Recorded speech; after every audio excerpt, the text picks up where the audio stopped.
Well, joining us now is Larry Shover, Chief Investment Officer at SFG Alternatives in Chicago. Larry, great to see you there as always. Thank you so much for joining us. We mentioned there the consumer does seem to be pretty upbeat, I guess, about the labour market and the economy, showing signs of health there. I guess there's no sort of big breakout in either direction for the consumer sector at the moment. Would you say that's a good thing right now? Yeah, I think it's a very good thing. I think it's broad-based. I don't think it's going to be a 1 month or a 3 month event. It's something where the indicator does lag, but overall the consumer continues to spend. Labor market continues to expand.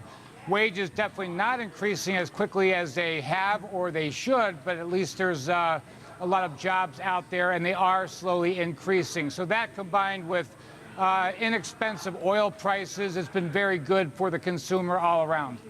I suppose it goes without saying, and you mentioned that wages growth there, but I mean, if we were to see growth continuing in wages, that would probably propel that consumer confidence even higher, and I guess make consumers more confident about sort of spending, particularly after a weak start to the year. Yeah, I think you're right. On the other hand, I think wages are increasing a little bit more, or not just more, but in a more broad fashion than most people realize. Definitely not as quickly as they have in the past, but we really shouldn't be comparing ourselves to history because every part of the market is different, but they are increasing. It's broad-based. It's just not entry-level jobs. It's just not as quickly as we're used to in the past. Larry, it's Gaurav Sodhi here. There seems to be a consensus that the US economy is actually doing fairly well. The employment outcomes in particular have been fairly good. I'm confused why the Fed hasn't been more aggressive on interest rate rises. Do you think it's justifiable to be dovish based on what's happening in the global economy? Is the global storm enough to offset domestic strength? Yeah, you know, I can't agree with you more. I was expecting them to raise rates 3 times, if not 4 times this year. Our data definitely suggests that.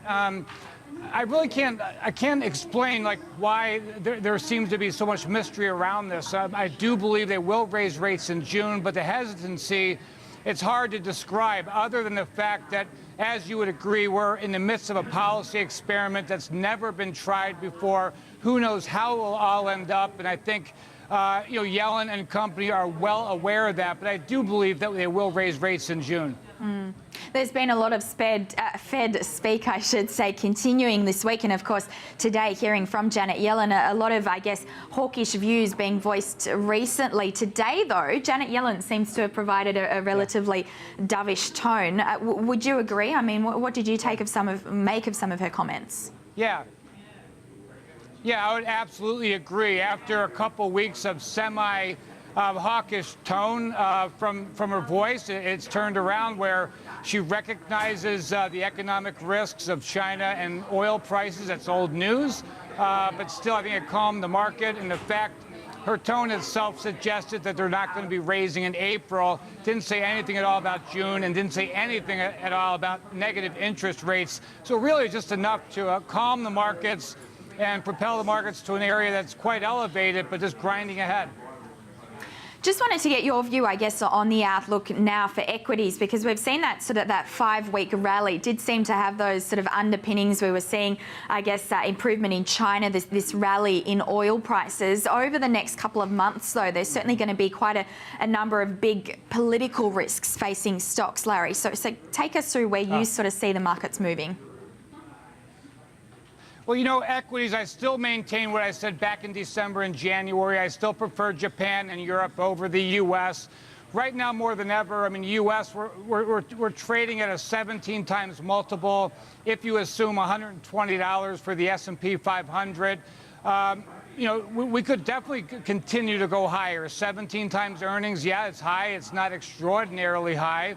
However, there's not much margin for error in my mind. With all the risks that we have, whether you talk about snap elections in Australia or Japan or Brazil, what's going on there, with their government potentially unraveling. You have Britain with Brexit. You have the U.S. elections. I mean, this is really a chock-full election year, or a political risk year that we need to be paying attention to. However, we have to keep in mind that the stock market seems to be shrugging its shoulders, and the stock market's really not dumb. I mean, it's moving ahead for a certain reason, and we'll find out that reason later. But all that to say, I hope I'm dead wrong, but I would not put the U.S. equity market forefront in my portfolio. Yeah, interesting, because obviously that backdrop there of a series of macro issues, I suppose, as you point out. But not only that, I guess maybe a larger problem comes down to earnings again, this relatively unappealing sort of earnings framework, which is coming up again. Yeah, it is. And as I had mentioned, the consensus seems to think $120 is the right number, and there's not a big margin for error.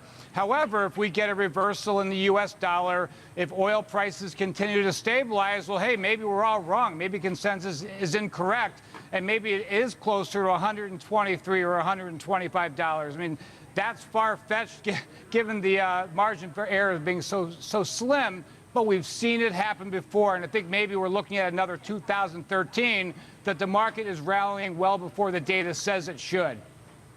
Larry, how important is the US dollar to company profits? Do you think the Fed's reluctance to raise, has that anything to do with the currency at all? Are they engaging in a currency war here? Is this a salvo in that battle?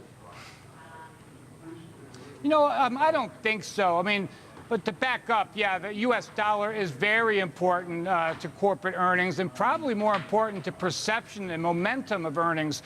And we've seen S&P earnings dwindle lower for the past 3 quarters, because one of the reasons is the strength in the U.S. dollar. That's taking a little bit of a reprieve. I still think the U.S. dollar has a valuation problem. I don't think that's too far-fetched to say that. It is reversing today. But whether the Fed is looking at that as a catalyst to not raising rates, perhaps just because of the enormous amount of carry that would take place with them raising their rates. But at some point they're going to have to, because our economy is doing well. They don't want inflation to catch them broadsided, as it were.